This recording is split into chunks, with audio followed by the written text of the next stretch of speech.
Welcome to my channel where we discuss everything and all things politics, economy, and development in Nigeria and around the world.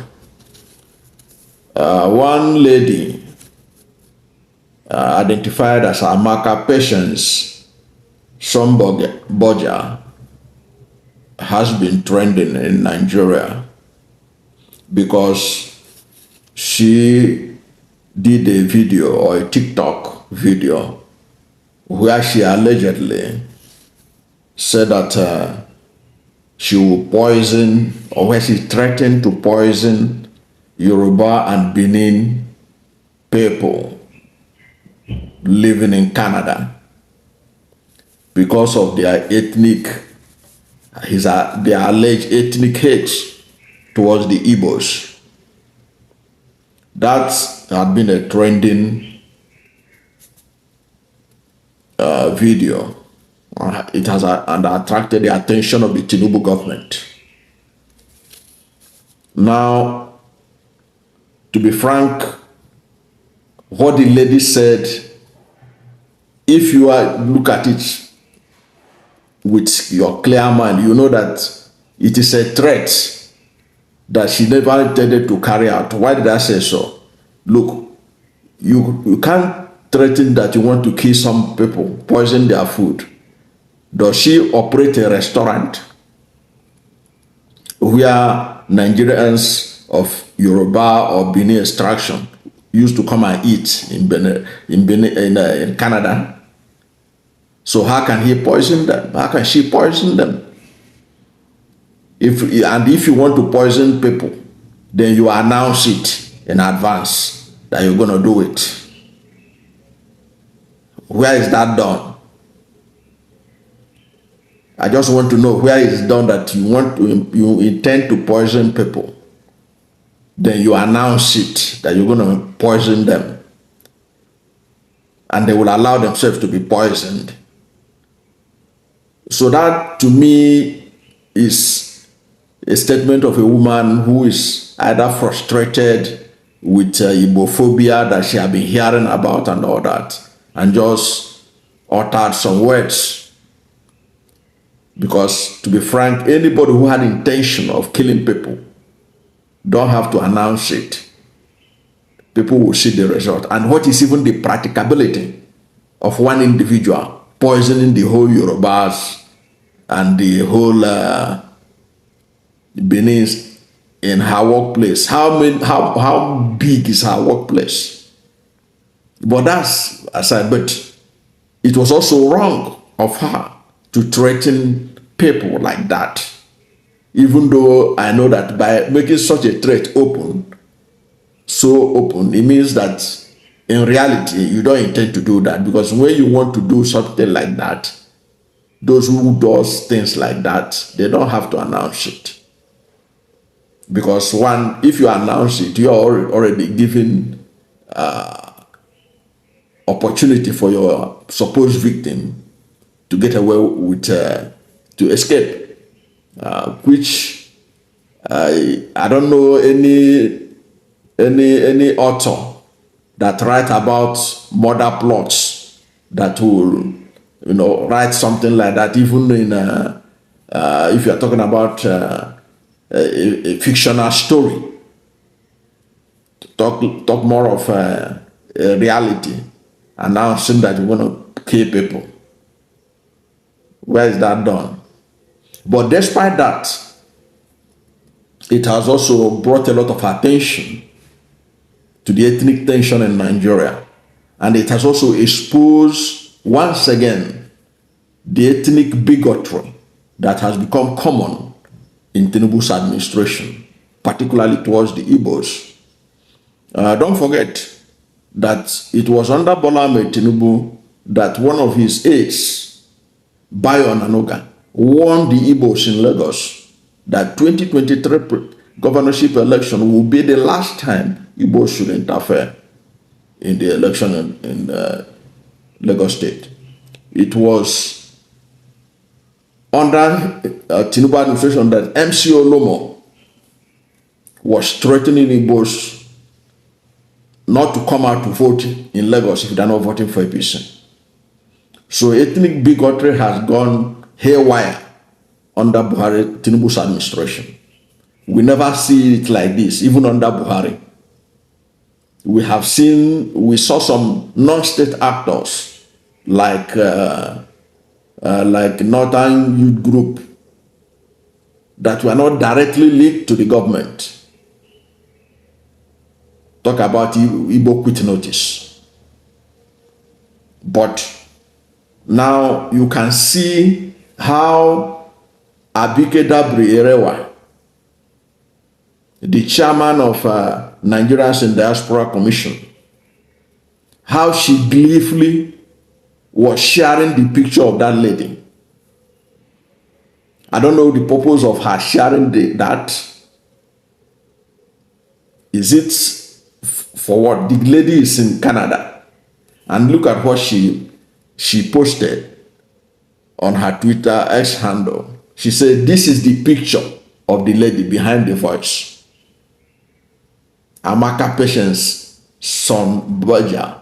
She has deleted her TikTok account, and a group of Nigerians in Canada are reporting her officially to the relevant authorities. Thanks for alerting everyone. So how does that picture concern Nigerians here in Nigeria? The picture of the lady. The same administration of Bola Ahmed Tinubu, they have not yet given us the pictures of those who are carrying out the campaign, Igbo must go. Why is Abike Dabri, who is a staunch part of the Tinubu administration, why have they not shown us the pictures of those leading the campaign, Igbo must go hashtag? Are they spirits or ghosts? You can see how fast they were able to get the picture of this lady. I didn't condone what the lady said. It's not I support it, but it's the hypocrisy in the management of ethnic diversity in Nigeria by the Tinubu administration. That's what I want to just call out. Where are the pictures of those threatening Igbos with Igbo must go hashtag? Where are their pictures? I remember that Governor Sanwo-Olu directed that security agencies should go after them and prosecute them. Have they been arrested? Have they been charged to court? They have not, to my knowledge. But you can see, because this government think that what will give it mileage ahead of the next election will be ethnicity. But he didn't know that that was what made Nigerians to reject them in 2023. And it's going to get worse even right now, especially now that the North is determined to collect this power from Bola Ahmed Tinubu. We are going to see how this ethnic card is going to help them to win the election in 2027. Let them continue. But the truth of the matter is that those who go to equity must go with clean hands. What the lady said was wrong. But what the hashtag Igbo must go campaigners did was also even worse, because those ones gives the echoes of Rwanda genocide, whereas this one is a woman threatening in advance that she will, as they say in local plan, that she will buy them or something like that, will kill them. And we have there's a statement there's a proverb that only a tree that will be told that is going to be cut down, and that tree will remain there until they go and bring machete and cut it down. So if truly she wanted to kill anybody, she don't have to announce it. That is not how killers operate.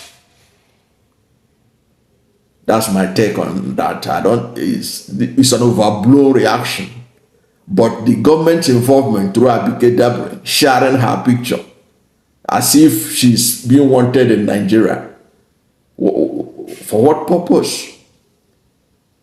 The Canadian officials, they say they have reported that Canada have better policing system than Nigeria. It won't take them long to trace her. So why making a mountain out of it? Just to score cheap political point. But you didn't react. You have not done anything about those who are leading the Igbo must go.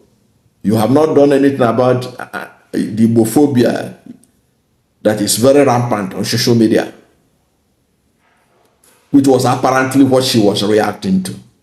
But she did it in a wrong way. But the reaction of the Tinubu administration shows you that this is a government that thought and believed that ethnic bigotry is what it takes. And I'm not surprised. Tinubu ran for president under the campaign that it is the turn of the Yoruba. It is my turn.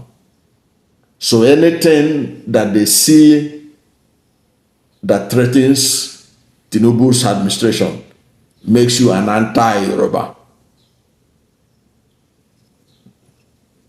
That is the mentality.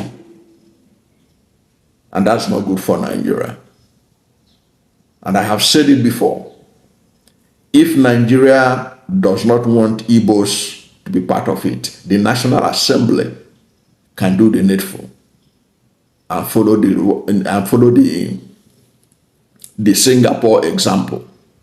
In 1963, Malaysia National Assembly passed a resolution to tell Singapore to leave the Federation. Nigerian National Assembly can do the same if they don't want Igbos to be part of Nigeria, so that you will not see people like this young lady acting irrationally by the kind of threat she issued. She was reacting to something, but nobody's talking about that. It was what she said that matters. Now, that to me is hypocrisy. That's my take on this matter. And I'm reacting to it because they are saying, why are people from Southeast not talking about this matter now? I have reacted to it, and this is my position on this.